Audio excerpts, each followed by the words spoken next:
I feel alive. I've never felt more alive. I think I'm alive. Yes, we're alive. We're alive. Mr. Maddock, we're alive. Guys, welcome. This is like Magic Tuesday. Welcome to the Greatness Machine. I'm your host, Darius Mirshahzadeh. Dude, saving the best for last, baby. We got Mike Maddock here, my friend, mi amigo, and our guest, Mr. Mike Maddock. Welcome to the show, Mike. It's an honor and a pleasure, my brother. Oh my gosh, I'm so stoked to have you here, my friend. Well, listen, so you guys, format of the show is pretty simple. We're bringing together change makers from all over the globe. We're living their passions to create greatness in the world around them. And there is no shortage of greatness coming out of Mr. Mike Maddock. So I'm so stoked to have you here, my friend. Again, welcome to the show.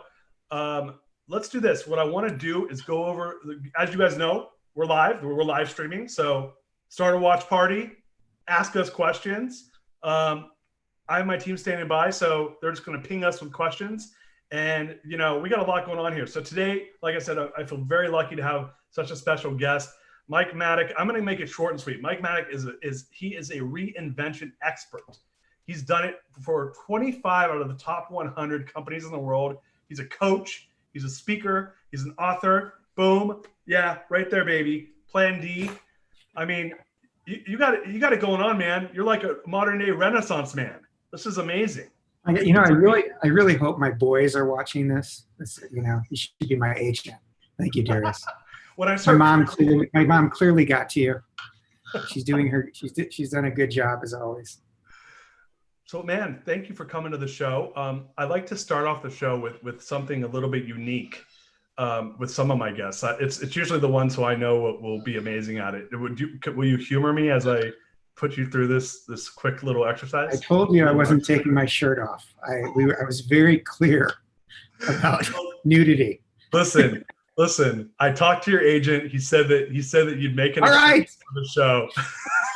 No, listen. I like to do yoga laughs. You do yoga laughs? I don't think so, but I'm willing to learn. Dude, okay, so I'm going to do a yoga laugh. A yoga laugh is where you laugh as hard as you can on the count of three, but then you do it three in a row. So I'm going to do one to show you, to demonstrate. You ready? Okay, I'm ready. Watch. I'm kind of a master at it, so it is what it is. So it's like just bust three of those in a row. You ready? On the count of three? We're doing them together. Oh yeah. This is. I'm ready. I'm ready. Let's 1, 2, 3.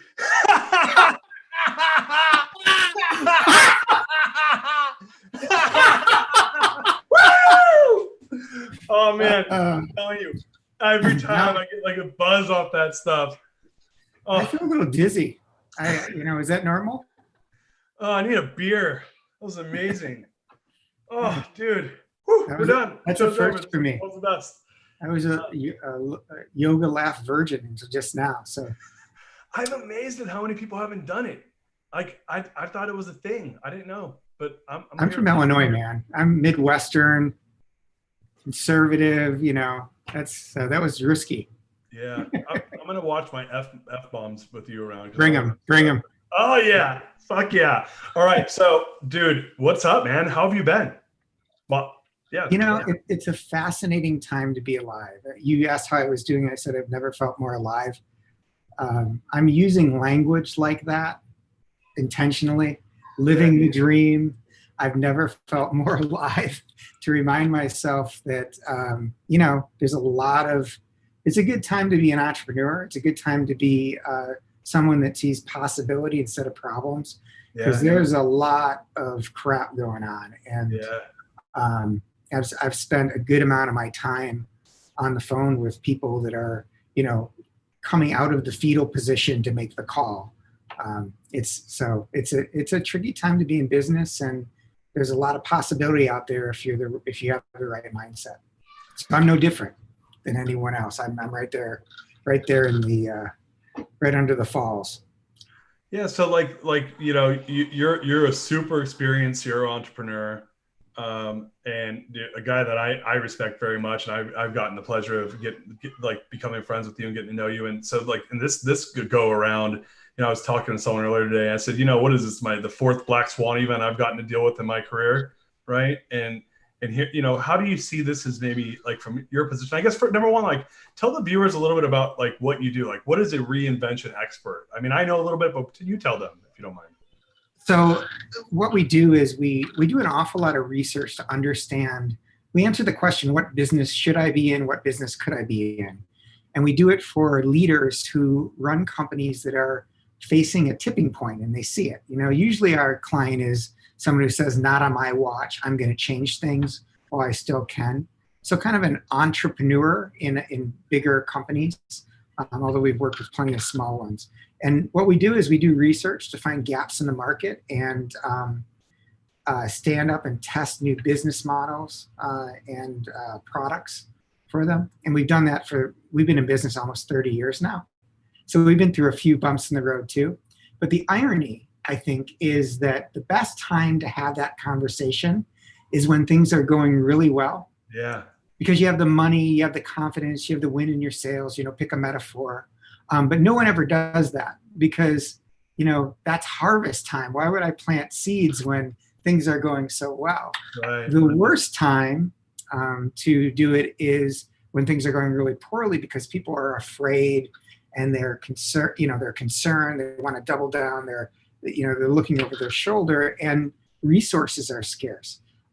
But entrepreneurs see that as an opportunity. Right. And if you look at the huge list of disruptive businesses that are everyday names like Uber now, they're actually started in recessions. Yeah. Because while the more mature, scared companies were, tightening up, these other companies are like, well, damn the torpedoes, baby, let's go. Right. And that's how you get disrupted. So. Yeah, it's funny when you look at like the last cycle with Airbnb, Uber, Lyft, all the sharing economy companies came out of that. That was a really interesting thing to see. I mean, what do you like? So going to that, I got the pleasure of doing one of your what do we call it, prediction market studies, right? Yeah. Can you tell the audience what is a prediction market study and how do you use that to try to see what's coming around the corner? Because I was amazed at going through this process. It was so cool to actually be a part of that with you. But would you mind like telling the audience what is that and how are you applying that right now to see what's happening next? Yeah, sure. So the most useful way that I can describe a prediction market study is, when you go to the state fair and there's this giant jar of jelly beans and they say, if you guess and I know you're a great jelly bean counter. I know the story, Darius. You have that's one of your superhero talents, but I digress. But if you see this giant jar of jelly beans and it says, if you guess the number of jelly beans in this jar, you win this giant prize. Well, if you're the first person to guess the amount of jelly beans in the jar, you're going to get it wrong unless you're Darius. But if you're the 1,000th person to guess, and you get to look at all the notes and the data and the research of the 999 people that went before you, chances are you're going to be right. What a prediction market study is people bet on outcomes, but they get to look at the cheat notes of everybody else. So Wall Street is a prediction market study. A gambling book is a prediction market study. Turns out people are really good at guessing what other people are going to do if they're given a bunch of data. So we use prediction market studies to help test the intuition of leaders. Because visionary leaders are like, oh, I know what's going to happen. Oh, I can tell big data is going to do this, And about 20% of the time they're right. But it's tough to build a strategy on 20% of the time being right. Right. So the study that we did is we talked to a bunch of advisors. We were trying to figure out the future of trusted advisors. So think of lawyers or realtors or mortgage bankers, anybody who has a country club membership because people pay them a lot of money to give them advice about life's toughest decisions. We went to about 51 of those, had them make predictions, and then we went to a bunch of futurists, and we came up with 9 bold predictions. And then we did a prediction market study with the crowd. So it's the wisdom of the crowd. And then we did another one with the experts. And we came up with some pretty incredible, mind-blowing shifts. And right now we're just rolling them out. Now here, full disclosure, that was our way of having something to do during this crazy pandemic for the good of the whole. So it gives us something to share with people. So we came up with, there were 9 of them. Anyway. That was so cool, man. That, like, to be a part of that, and I was honored to feel like I was considered an expert at something. Oh, you are an expert. How many? You've built 3 or 4 businesses now that have. I mean, you are a serial entrepreneur yourself, and you're one of those guys. Yeah. I was joking. I love the quote. It's like, success has many fathers and failure is an orphan.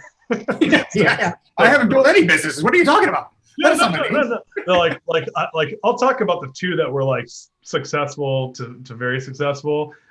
No one ever wants to hear about the 9 that got just like, I don't even know if there might be more. It's like 9, 10 businesses that were like a joke, that got tanked. So yeah, like I love building. I mean, I love creating. I love though is what you're doing, and I love the futuristic side of the business and always trying to see what's coming around the bend and going through that process of the predictive market study. It was cool to see that you guys were getting data from both like the experts and non-experts, and then putting them together to try to figure out the future of the advisor, right? And to your point, these are people like mortgage bankers or insurance agents or financial advisors. And I was blown away, man. I mean, I don't want to spoil it because I know you're coming out with this information for some big people out there. But like, like when you're doing that type of work, and obviously you're doing it, during the age of COVID, but like I don't know, putting that, maybe we can put that inside and just saying like, what do you think the big disruptive thing that's going to happen in the coming 5 years that's going to change the landscape? That we're going to look back and be like, I didn't see that coming. Like, what do you think, just in what you're seeing? Well, there's a few things. I'll give you one. I will give away one or two of the findings just to give you an idea. Let's see. So platforms over people is one of the big ones. So if you look at, Bill Gates said something that I paid attention to. He said, I've lost a lot of money trying to change behavior. So when Bill Gates is worried about losing money, I listen. What you do is we're always looking for behavior that's already happening, and because it's nothing accelerates disruption like a crisis. So We're looking for things that are already happening and what might have changed dramatically. The classic example right now is work from home, right? Yeah, who would have thought?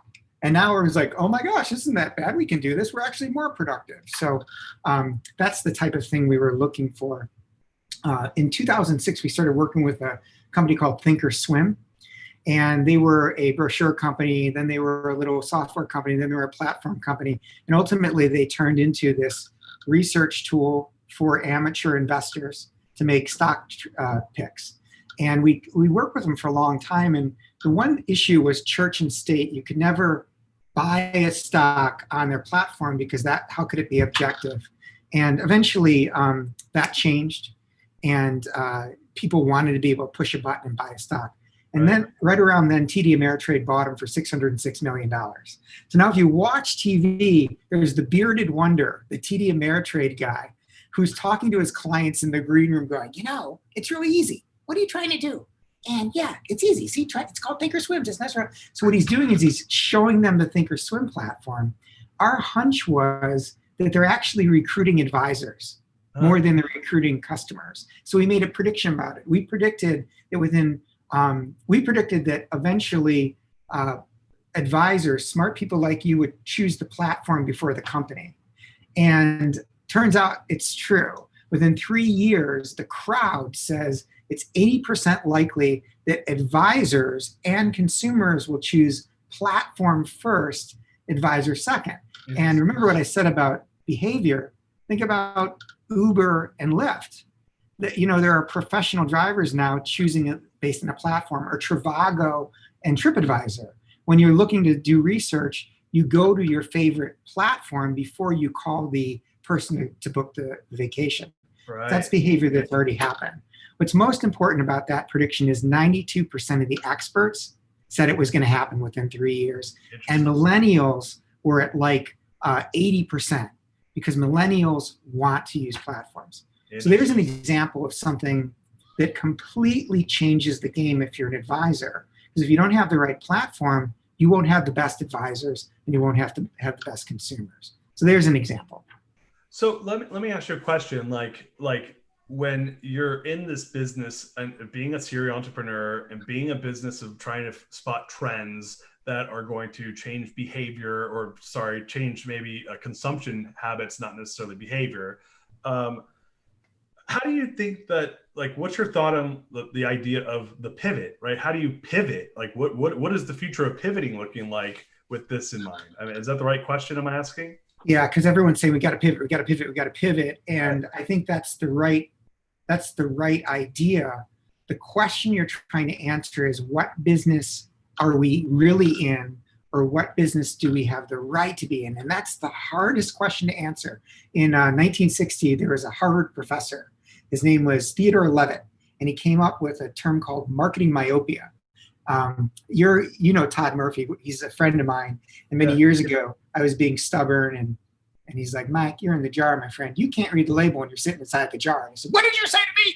He's like, you can't read the label when you're sitting inside the jar. Now, it turns out that Todd's from Alabama, and Southern gentlemen don't tell you to get your head out of your butt when you're being stubborn. They tell you you're in the jar.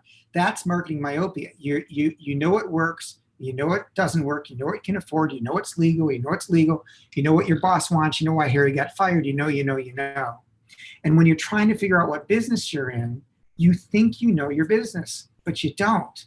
And so he talked about how someone like John D. Rockefeller thought he was in the oil business or maybe the petro business, but a enlightened John D. Rockefeller would say, I'm in the energy business. So if you think you're in the energy business, you own solar, you own wind, you own nuclear, and you own oil. What happens is when you have marketing myopia, you go vertical. You go like, I'm gonna, just like Rockefeller or Carnegie, they vertically integrate and they squeeze. We're just, they get better and better and better and better. And going vertical is playing defense. The horizontal land grab is playing offense. So when you're trying to pivot, you want to broaden your definition of what you do. And it's, if you're going to draw a Venn diagram, it would be, what are our passions and values? That's your core. What's our network like? What are growing markets? What are assets and systems that we have? What kind of talent do we have? What are unique skills and reputations? And if you can do brainstorming on each one of those, right in the center is your target for the business you have the right to be in. And once you give that to your company, that you can set the world on fire. So an example would be Tiffany's. Tiffany's isn't in the jewelry business. They're in the making memory business, the memento business. What business is Google in? Yeah, is it the information business? Yeah, that's exactly. You can't even tell because their definition is so broad. Is Apple in the computer business? I don't think so. Or they wouldn't have a phone company and a music company and so the broadening the ability to broaden the definition of the business you're in allows you to say, sure, I'll start that up. And another one of the predictions we made was that within 3 years, companies would do what we call the horizontal land grab, that they would start to offer things that weren't typically in their core business. And guess what? 92% of our entrepreneurial experts said that's happening. It's already happening. 80% of the crowd said that's going to happen. But if you go vertical, which is what happens when you have marketing myopia, you're playing defense, and that never ever happens, and that's how you get disrupted. So you push my button. I got excited about that one. Yeah, no. It's such a big question. Yeah, it's such a great answer, and I want to take a quick second and remind everybody, hey, we're live. You got an expert, a change maker in the truest sense of the word, and really a great reinvention expert and a serial entrepreneur here, and an author. And I want to talk about your books in a second. But before we go there, guys, if you have questions right now, ping my team, ask the questions. Mr. Mike Maddock here is here to answer them, as am I. I'll answer some questions too, but we got Mike here. You got me whenever you want. So let me ask you a question, Darius. Because talk to me, like we were talking about pivoting. Do you have an idea of like how your values and your core values allow you to pivot? Like I would argue that if you have a North Star, a purpose and core values, that opens up the possibility to do crazy things that most companies would go, no, we can't do that. We're going to do it because it's the right thing because of this or this or this. Well, so in my book, I'm going to plug my book. Boop. I got to get you one of these. That's the core value equation. I should be holding it up. Sponsored by the core value equation. So in my book, well, I say that, look, when you get the core values discovered, designed, rolled out, implemented, and measured on a consistent basis, when those things happen and core values become the language of the organization, three things happen. Number one, they become the ultimate decision-making engine, which answers with the question that you just said. Number two, it creates invisible scale. And number three, it becomes a magnet for like talent that's outside of your reach. But looking at number one, it answers what you just asked, which is it gives you the decision engine, because you can ask the question, should we go into that business? I don't know. Let's read our core values that are designed based off the core value equation methodology. And if they're designed properly, they should give you the answer.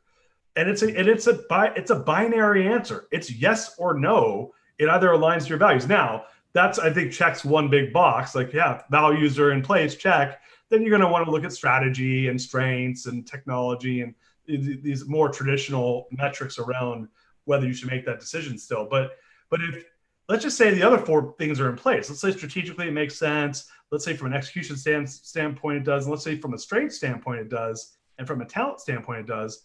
But from a value standpoint, it's off sides. The answer is you shouldn't do it, because your team will be like, why are we doing this? And they will not go in full board. That's a problem. That's the biggest problem you would have, I would say.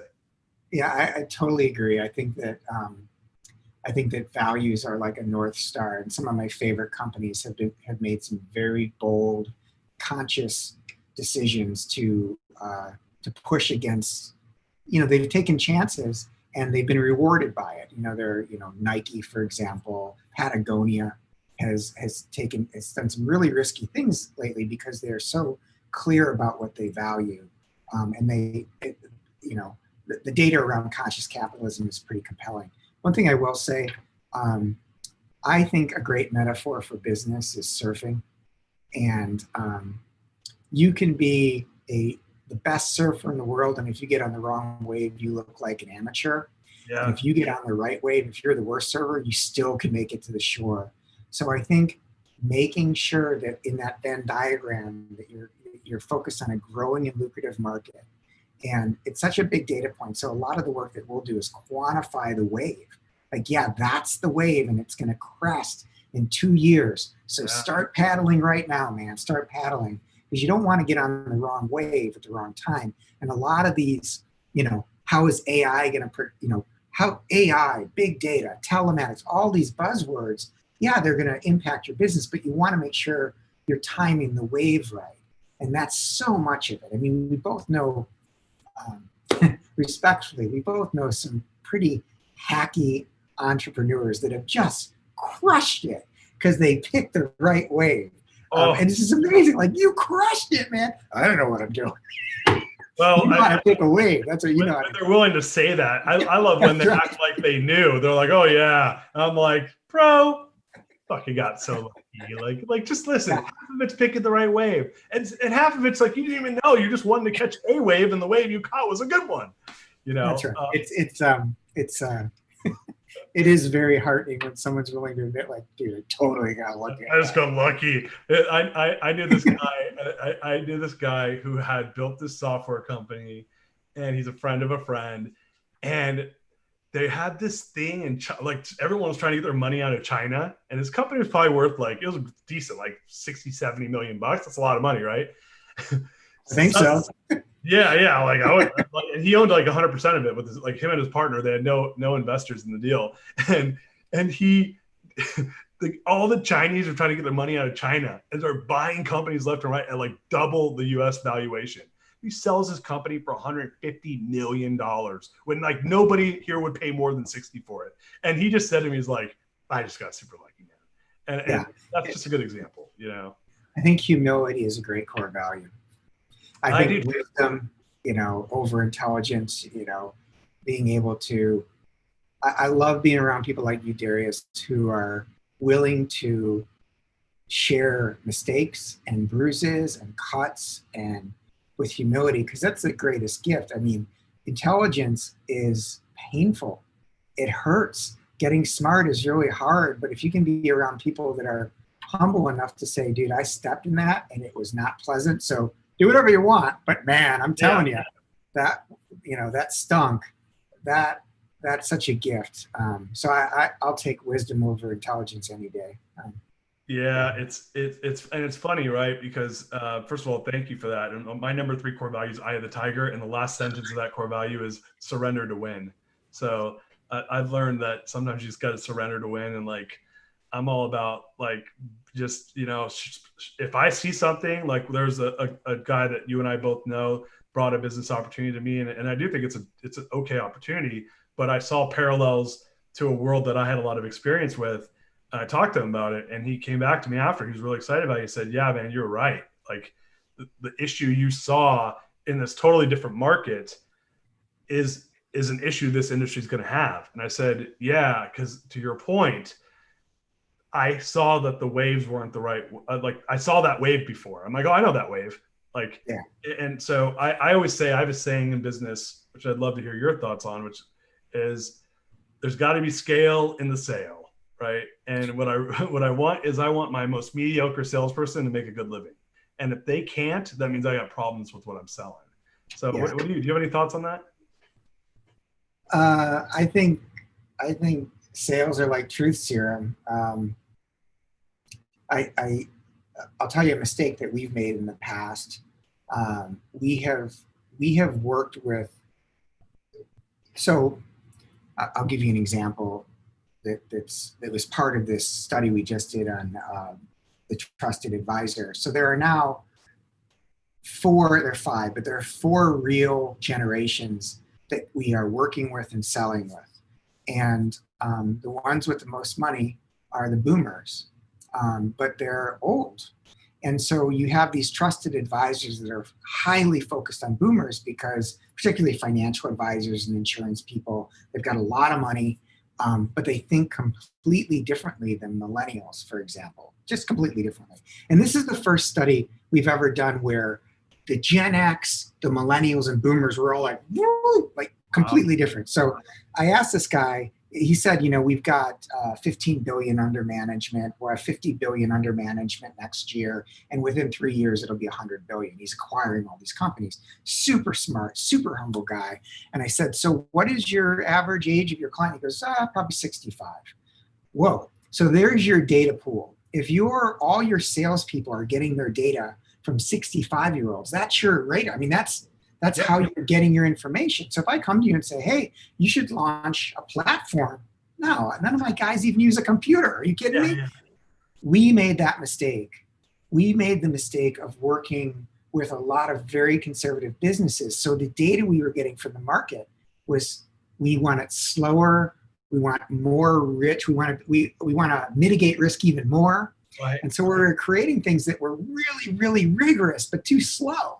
And we woke up one day and tried to sell it to someone else. Like, no, I need that in 2 days, not 2 weeks. So be careful that the data you're getting from your sales folks is spread across, you know, at least a couple generations. You might wake up one day without a market. Yeah, it's so interesting. And this kind of goes to what you're talking about. I know like Rich Manders does this whole talk on Sparkle. And I have not heard Sparkle Fingers do that talk. You haven't heard Sparkle Fingers do Sparkle? You got it, man. It's all about like how to get your company ready to sell to private equity, right? And so he talks about the S curve, right? And he's like, you want to sell. He's like, you want to sell like when you don't want to sell, right? And that's right. And it's kind of the same thing that you're talking about, which I think really makes me really rethink the way I've approached business. And I think entrepreneurs who are listening to this should really like open their ears up right now. When you got to like plant the seeds to your point when you don't need to. So a company like your company and the name of your company is it Maddock Douglas? Is that correct? Yeah, I own a company called Maddock Douglas. I own a company called MacGuffin Creative Group, which is a marketing communications firm. So I'm a starter, not a finisher, Darius. You know that. Yeah. So you with that type of business, or with the business that's going in and figuring out what, like planting the seeds, right? I'm sorry, I lost my train of thought, but when you want to plant the seeds to figure out where my industry is going to go, and let's say I want to bring you in and your team in to help do that, you know, I agree with you. The time to do it isn't when you need to do it. Just like the time to sell is when you don't want to sell. That was kind of the point I was trying to make. So wait, like, how do people know that hey, I got to go, you know, because to your point, people get stuck at business as usual. They don't want us to go. I find that people, especially people that are generally really good at getting shit done, they don't necessarily have that futurism in their mind, right? So they're just focused on 1 inch away from their nose. They're not focused on a mile out, when, by the way, a mile out, there's a cliff that they're going to fall off and die, you know? Yeah. So how do people figure out that, hey, I need Mike Maddock to help me now? Well, thank you for the very generous question. You know, if you're looking to come up with a new product, service, or business model, I can help you either indirectly or directly.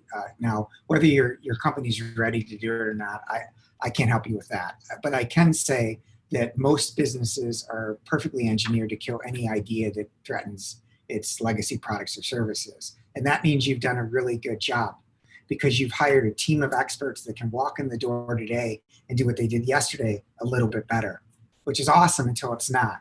And so under pressure, those same people will double down on the success formula that worked yesterday. And if it's no longer valid, now you need an intervention. So, and there are ways to do these interventions. There are fun, simple practices. I've been having a number of really interesting conversations recently with Danny Friedland, Dr. Danny Friedland, who's a friend of mine, super great thought leader. He like Heidi Hanna, another friend, he works on the brain under stress. So if you think of Maslow's hierarchy of needs, we're kind of, everyone all of a sudden woke up one day and they were on the bottom. Right. Those are the people that work for you. And so when you ask them to be reinventive and they're worried about making their mortgage or their kids getting sick, it's a real hard reach to get up to that, you know, the top of the pyramid, which is where you want them to be. So there's some work that needs to be done, you know, giving them the confidence and security so that they're ready to go. Or if you can't get them there, then you kind of have to outsource that thinking. So I have a lot of thoughts on this. I appreciate the question. I'm happy to have a conversation with anyone who wants, that I can help think about this differently. So yeah, man, look, maybe there's something here where we can get some maybe do a bigger group of people who are businesses and do another show on that, because to your point, it's a deep dive. Look, we're running short on time here. I want to open it up for one last question, if there's any questions out there.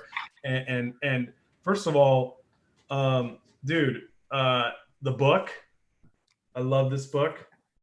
Like tell the audience about your book, bro, because I love the way you write, man.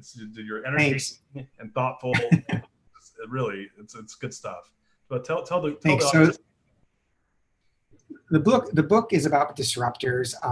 My day job, I get to work with people that are contrarian. They see the world differently. I tell people they blow shit up for the good of the whole. They break things better. These are the people that come to a meeting or relationship or a company and they just like, why do we do it that way? And somehow they manage to snap it in half, put it back together, and it's better than it was in the first place. So I started to notice patterns on all the, you know, we've had thousands of clients. I started to identify patterns of different types of disruptors, Plan D.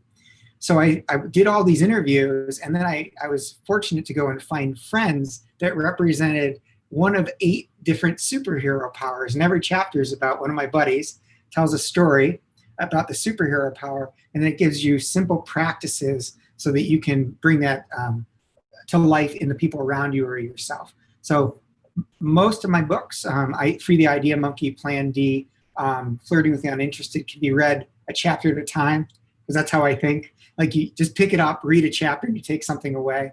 Yeah. I'm proud of Plan D. I think it's a really good book. It's very timely.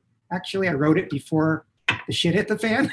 But it's a pretty good read right now.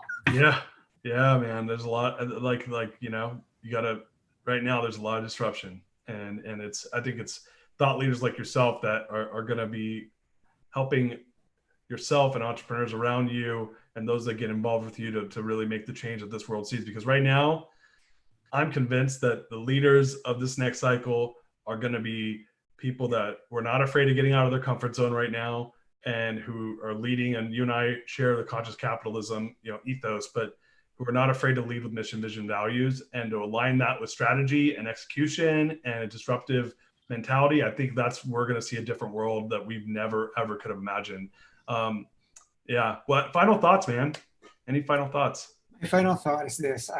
If I could wave a magic wand and start my business career over and have one wish in terms of business, it would be to be surrounded by a balanced board of advisors that could help me grow. Like that would look at every challenge from through different lenses that would keep me balanced and reaching in the right way, so that growth didn't look like this. It was better like this. I think that lives would be easier, less people would cry. I'd feel better about myself, and the impact would be greater. So I'm working on something like that. And nice. I'm cooking it up. If that sounds interesting to you, reach out to me, and I'll tell you what I've got cooking. I'm doing a little foreshadowing. Dude, like you've piqued my interest. Why don't we do this? Where can people find you? Do you want to plug your websites and Twitters and all that, TikTok, all that good stuff? Yeah. So I'm at The Idea Monkey is Twitter. You can find me on LinkedIn. Mike at maddockdouglas.com is my email address. I look at email a lot. And, if you want to have a quick phone conversation, shoot me a note, Mike at maddockdouglas.com, and I'll connect with you. We'll get on the phone. And bro, thank you so much for joining us, dude. I'm so grateful to have you in my life and on the show and spreading your knowledge. And this has been a gift. Thank you. Right back at you, man. Show me your friends. I'll show you your future. Our futures are great. John Wooden. I love it, man. But guys, thank you for joining us today for the Greatness Machine. We got more people coming after this week, and we had a great day and finishing off wonderfully with Mr. Mike Maddock. Thank you, my friend. And